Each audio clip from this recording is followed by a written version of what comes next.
Hey guys, in this video I'm going to be showing you how I got from these reference images and turned it into a fantastical food stall design.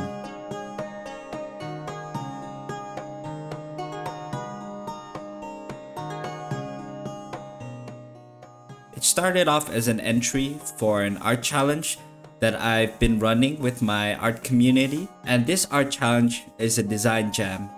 And the goal of a design jam is to take reference images that are seemingly random with no connection between them outside from the fact that they look cool, and to try to come up with a coherent and a cohesive design from them, and to teach you how to think outside the box to create the most unique results possible. I love doing art challenges. It's such a great way of just doing something that you're not as comfortable with doing, to hone a specific skill, to try out a new medium, or more than that, just to do something with friends. And getting together a bunch of friends or even a local community that you have to do it with you can definitely add to that motivation to want to finish it. And it's really exciting to see what others can come up with from the same reference as well.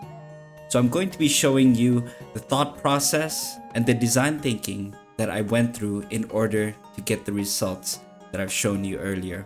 So before we dive into the time lapse, I just wanted to show you guys the reference images that I use more clearly. You can also find a link to them in the description box. So one of the first things that I do when I'm starting off a new project or a brief, that I have a look at the reference that I have, or the ones that have been given to me if I'm working with a client. And I try to be mindful about what I like and what I don't like about each reference. So for example, when I'm starting off in this design, I'm trying to implement the design language from reference 3, whose textures and even the organic structure on the top I really like, onto the structure of the second reference. I'm not as big of a fan of the material of the second reference just because it feels like quite a generic or commonplace European architecture, whereas the textures on Ref 3 feel a little bit more alien. So that's something that I'm really trying to accentuate and try to show off as much as I can. And even when you're trying to apply a reference, you don't have to use the whole reference at once. You'll notice that there's certain parts of the design that I've repeated multiple times. So you can see the organic structure on the top that has been repeated on the towers, and even the textures, which I interpreted to be armor plates, have also been repeated throughout the architecture design a lot. However, one of the things you might have noticed is missing is the legs at the bottom, which kind of look like wood. I kind of play around with it a little bit later on in future explorations, but at the very least for this exploration, I didn't. And you can see that I took a lot of cues as well from the second reference, especially with the towers that are coming out originally in the ref. Instead of just keeping it to one though, I decided to do multiples of it. And I think it stands to reason that if one thing already looks cool, then two of it looks even cooler. And on top of that, when you repeat things multiple times, that actually creates design language consistency, because if you only have one thing and it's never seen anywhere else, it's novel and it can be a way for you to draw attention to something. And you'll even see that with the organic structure from reference 3, I've repeated certain selections of it multiple times, such as the little bits that look like blades or legs coming out of it. I repeated it coming down the towers on the side. And when I started doing that, story, or at least a vision of what the culture could be like, started to come to mind. Maybe this is a culture that has slain armored creatures that give them this armor plating that they're able to then fortify their structures with.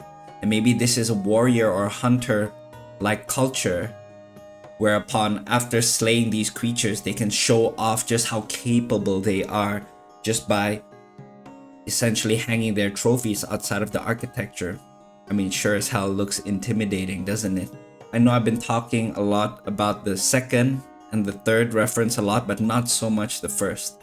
And you can already see the character design on screen that draws heavy influence from the first ref. and it hasn't changed that much. So there's definitely some references that I tried to remix a lot and try to combine with others to generate something really unique. But sometimes if you find a really cool ref, you don't have to do too much to it, you know? And I like using the analogy of cooking a lot, but imagine yourself just having one ingredient that's super fresh, and maybe it's something that not very many people use as well. The quality and maybe the uniqueness of it will help it stand out on its own. Whereas sometimes with reference that you already see a lot, you'll have to do a lot more in terms of the preparation and the processing of it to make it more unique. And that's why I combined the textural qualities, which were more unique from reference 3, onto the structure that I found unique from reference 2, but I discarded the more commonplace sort of cues from reference 2. And right now you can see me doing iterations based off of the design language that I developed in my initial architecture sketch. And when it comes to iterations, I think it's a really good opportunity for you to see how far you can push your design before it breaks. And I know a lot of us, especially when we're starting out, we tend to play it a little bit cautious. We tend to feel that, especially if we do a first sketch that looks quite good, we tend to be precious about it, right? We even have thoughts such as, ooh, I'm not so sure if I'm going to be able to come up with something just as good. So we tend to play it a little bit safe. However, whether you're working professionally or you're working on a personal project, this is the stage to make those kinds of mistakes. You might have heard of the term failing fast, and this is exactly where it comes into play. Because when you're only doing a rough sketch, then there's lower time commitment for you to just go back and say, all right, this doesn't work out, I can eliminate this option. And even if you do something really crazy and it doesn't work, at least you know where the limits are, rather than just playing it safe and barely knowing what the potential could be like. And from my experience, the final result tends to be somewhere in the middle. Only by doing the really generic, which is something that sometimes we paralyze ourselves by trying to do such a unique design that we end up succumbing to the pressure and not doing anything at all, being paralyzed by it. But then at the same time, we're sometimes too cautious that we don't go too crazy. However, by doing both, you're now going to be able to find the sweet spot in the middle, and I think that's really important. So as much as I've managed to get some pretty interesting shapes here, I felt like for the most part, I was just exploring shapes and forms for the sake of it. That could be the intention that you have. There's sometimes pieces of art that you just want to play around with shapes, and that's fine. However, for me, I wanted this to be a small world building project where I tried to push for an interesting design. And one of the things that I've learned that generates interesting designs is when you have an interesting problem to solve. You might have heard of the term form follows function, and this is definitely something that really rings true for me. A lot of my most interesting designs have come from a place of thinking of an interesting problem or function for my design to perform. So I decided to take a break, about a week or two off from this piece, because I really felt like I was narrowing my focus and I was failing to see other potential ideas because I was shutting my mind off from all of those things. So by taking a break, it helps me to reset that and become more open to it. So whenever in doubt, my saying is just do something food related. I'm a big foodie, and I've also recently watched Dungeon Meshi, so I thought, you know what, I just want to lean into that passion of mine and just do something that I really enjoy, and I hope that that comes through and generates a unique design. So that's when I had the idea of coming up with a fantastical food stall that sells giant grilled centipedes as food.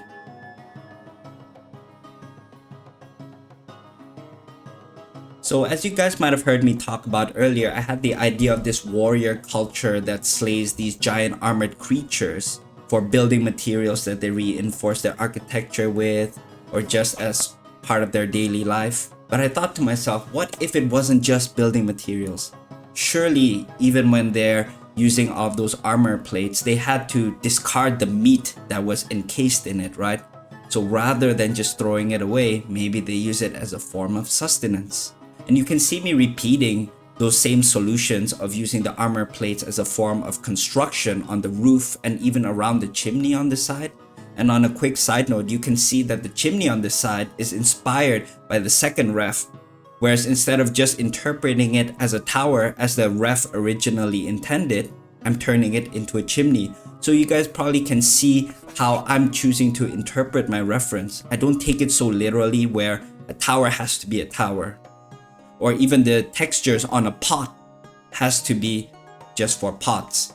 I've decided to allow my imagination to run wild, and almost kind of like an ink blot test, right? Or when you look at clouds, you're able to see shapes if you really let your imagination run wild.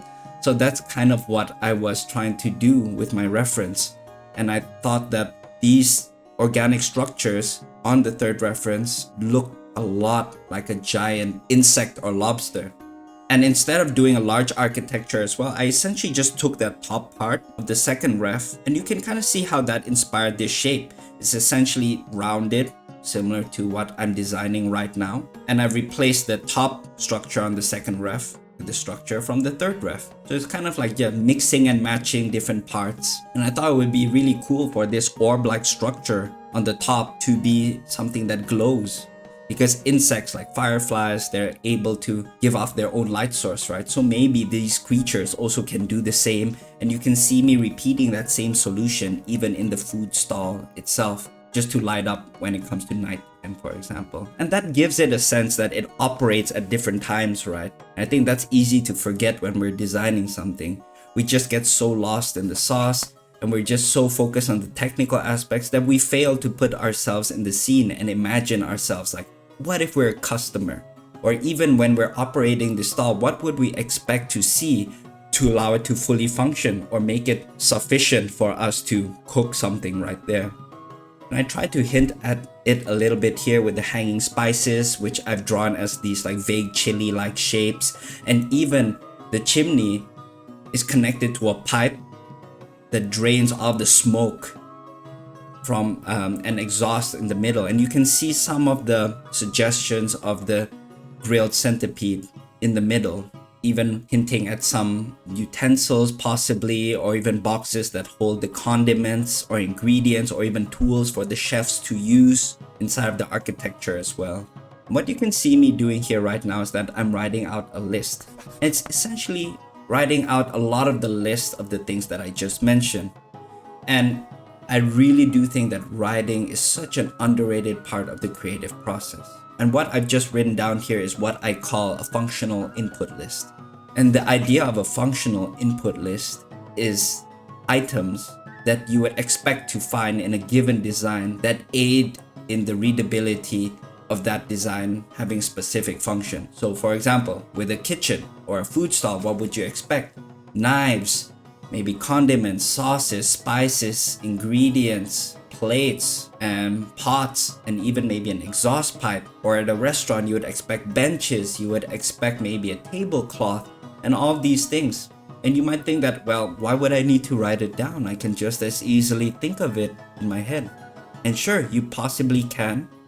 However, the more complex a design, I think it's easy to just forget about it. Like I said, we almost switched to this kind of mindset where we're so focused on the brushwork, the perspective, the colors, the values, that we forget about the practical aspect of things. Like for example, here I'm putting up some awning that would help shield the customers from the sun, because I'm imagining the customers and this food stall to be in a hot desert-like environment, and that could even explain some of the materials here. I wanted to give the impression that this was a culture that didn't have access to expensive building material and even high technology, and therefore they have to scavenge from their environment in order to survive. So that's why you see rocks that are oddly shaped. You can see the wood is kind of warped, and even the mud structure that forms the bottom and the base of the food stall. And of course, the scavenge parts, or even the parts that they manage to get from hunting down these giant centipede creatures. I wanted to show that they're a scavenger or even a nomadic type of tribe that thrives off of hunting. And these are all details that you can tell, and you should try to hint at in your designs, trying to think about the condition of the materials as well, the weathering, and the type of technology and the type of construction that they're able to achieve with that. All these really matter so much, and things that are called environmental storytelling. And honestly, I'm quite happy with this design. I think this really was so much more interesting for me to work on because I had a clearer function in mind, as I've really tried to focus on earlier. And what I tried to focus on next is to move on to the props, where I'm going to do breakout sketches, which are essentially taking some of the parts in this concept and just blowing it up, breaking it out into a larger size that I can do a proper design resolution of, or even defining some of the details more so people can tell what exactly is going on. Especially when you have a bigger concept like this and you don't have the time, or maybe you are not able to define all of the different parts. Maybe it's something that's off screen, maybe it's a cross section of the building. You want to do some of these breakout sketches in order to explain it in more depth. So let's dive into that.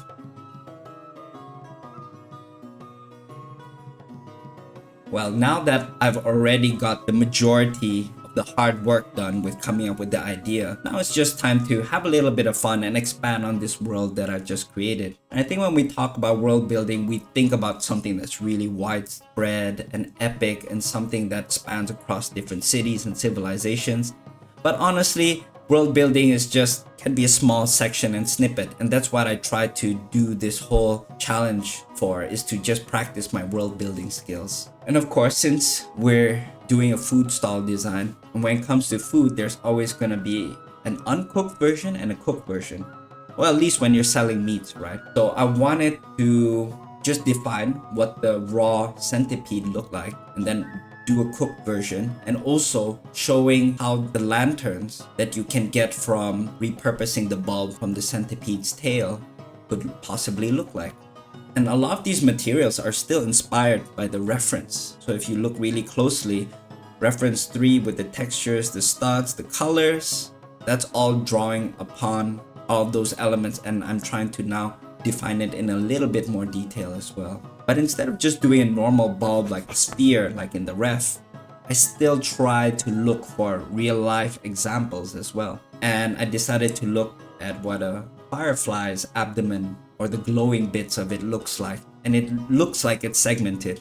Maybe there's firefly experts in the chat or in the comment section that could correct me. But at the very least, it does make the design feel more believable.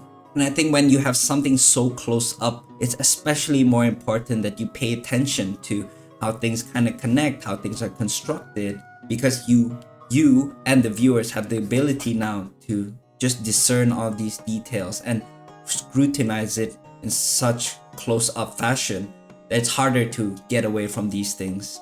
And maybe that's why I love prop design so much. It really gives me the opportunity to think very deeply, or at least deeper than I normally would with something that's like an epic landscape, and try to resolve and fine-tune the details. So for example, even trying to focus on all these little bumps in the textures, for example, and trying to capture the way that the material behaves. These are all very important things in driving and pushing the believability of some of these concepts.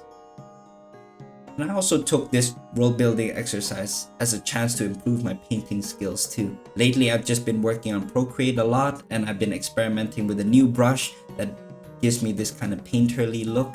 So I wanted to see just how far I could push it further than usual. It's actually been a while since I've really done a proper concept. A lot of my Procreate pieces recently, especially if you guys have been watching my videos or follow me on Instagram, can see that I've mostly just been doing studies or even just for fun paintings. But it's really nice for me to get back into flexing some of my design muscles and making sure that they're still functioning. Because those are two different skills, right? Illustrative skills, the technical side of painting, and also the design side of skills. So I wanted to combine all of the work that I put into the technical side and apply it back to the design side of things. And honestly, I'm very happy with how this project generally turned out. I think it's really rewarding, right, when you see all the fruits of your hard work coming to fruition. But as I say that, you can see me really struggling with this lantern. I see myself iterating on it a lot. It's kind of tough capturing that precise material, making it look like it's somewhat glowing as well. So you can see me redoing and just retrying multiple times. I'll get it eventually, spoiler alert. And speaking of details, you can see me adding in some chopped up herbs as well. sprinkled onto the cooked version of the centipede, which I ended up calling a lumipede, by the way. I think you guys probably know why. Lumi coming from lumens, which is, I believe, a Latin word for light, and then the pede coming from centipede. Well, anyways, I thought from a foodie perspective, if I'm having something that I would imagine tastes like a giant grilled lobster and I'm lathering butter all over it, I definitely want something fresh to lift it up, right? So maybe it's something that's similar to parsley or even spring onions, whatever it is, or coriander even. Maybe a sprinkle of lemon juice on top of that to kind of lighten it up so it doesn't become, too heavy as well from all the butter. Ooh, even just thinking about it does get me a little bit hungry. But that's a good sign, right? Whenever whatever you're designing gets you to feel something. And I think that's probably one of the tricky things about doing food concepts, especially when you're hungry. You definitely start to salivate and drool a little bit at the thought of enjoying some of these fantastical foods. But when it comes to a lantern, you can see me, despite it being a lantern, I try to push the material contrast. You can see almost like a straw hat kind of shape and a metal cap on it. And then you can see like a pearl that's jade-like in material. And then of course the wood, the tassels. And even when it comes to a bulb, you can see me adding in slight bits of hair coming out of it. And it just makes it feel like it could be interesting to interact with it, right? Materials not only visually are contrasting, but imagine yourself touching it, interacting with it. You're going to feel all these different sensations. And even if you might not be directly thinking about it, it's these kinds of things that really help you immerse yourself in the world or make it feel like it engages with yours and also the viewer's imagination more as well, right? So try to push for these contrasts, these subtle details, and these kinds of things that would make it believable. Whether you're designing fantastical foods, despite it being fantastical, I try to draw inspiration from a lobster and trying to see how people typically prepare grilled lobsters as well. And also to lanterns, seeing how people in real life construct these lanterns. And I even focused on how all the knots and all the tassels tying around the orb are inspired by what you would see, like those glass orbs that act as buoys, or these things that you would find in a nautical design language. So trying to draw inspiration from something that's similar, I think is really important to make these props feel extra believable. Well, now that we've gotten the props done, let's get to the character.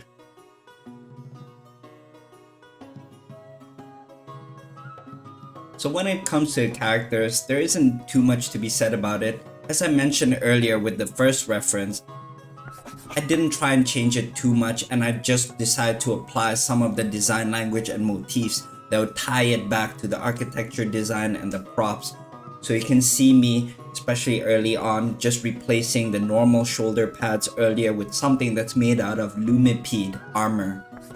And you can even see that the metal segments on top of the hat and even the straw hat itself, that ties back a little bit to the lantern design.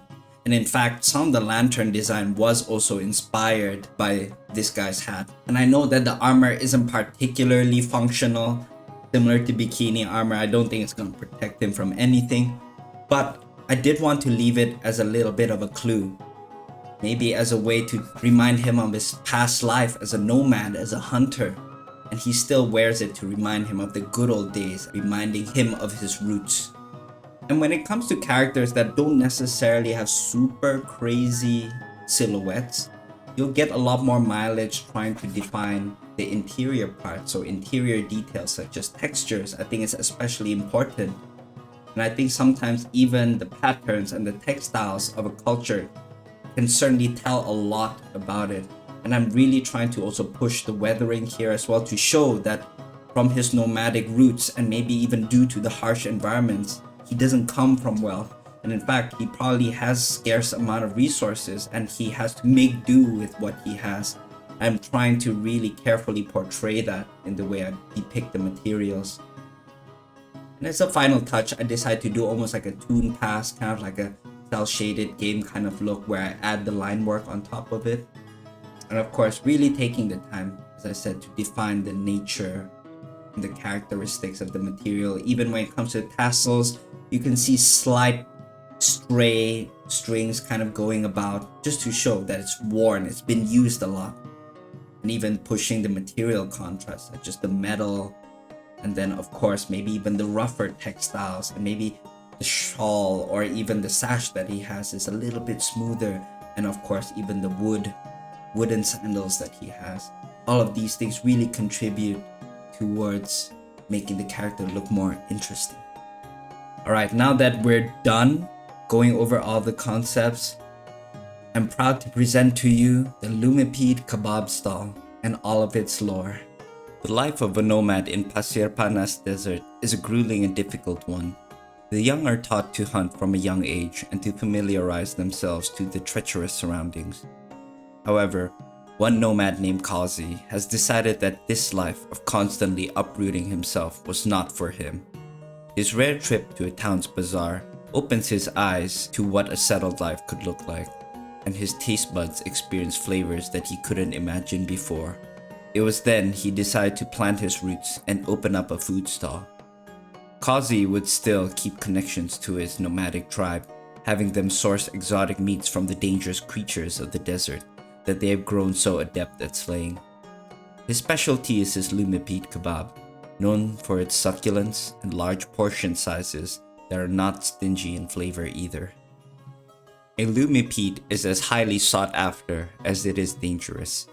They stalk dark caves where travelers often take refuge and lure prey with their glowing bulb at the end of their tail. They also happen to be really delicious, with meat akin to lobster, which makes them a popular delicacy. Lumipede segments are skewered and sometimes are sandwiched by vegetables. They are then grilled over hot charcoal and finished with a butter sauce and sprinkled with rock salt and desert herbs for a finish. The bulbs that are at the end of a Lumipede's tail glows in the dark, making them very handy lanterns and a source of light during the dark desert nights.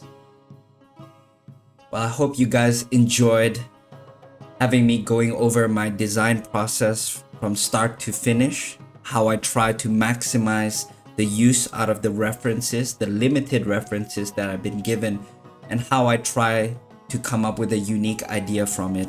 I'm very pleased with how it all turned out, and I hope that it inspires you guys as well to try out a design challenge like this. And maybe you guys can even try out using the same references that I've had, or maybe try it out with a couple of friends. Just gather 1, 2, or 3 references and see what you guys can come up with. And I promise you, it's gonna be a lot more fun than you think, as long as you just treat it as a fun design exercise. Because I know how fast it can definitely turn into a pressure cooker and we end up making it too stressful for ourselves. So give it a go, let me know how you guys go with it, and let me know if you also would love to see more of these kinds of like design diaries where I go over my process from start to finish. And I just wanted to take the time as well to thank you guys for checking this video out and for all the support that you guys have given me over the past couple of videos. I'm honestly just so surprised, pleasantly surprised at the growth that my channel has been seeing over the past couple of days and even just this past week. And it really means a lot to me. And to read comments from you guys saying that my videos have helped you guys a lot, and even to seeing comments that say that it helped you get back into doing art and even wanting to pick up a pencil and just get creative. That's all I could really expect from these videos, is to help you guys rediscover that joy and also help you guys push forward in your artistic journey and find success in it. So I hope to keep on putting out more of these kinds of contents for you guys. And until the next video, guys, take care, and as always, stay stretchy.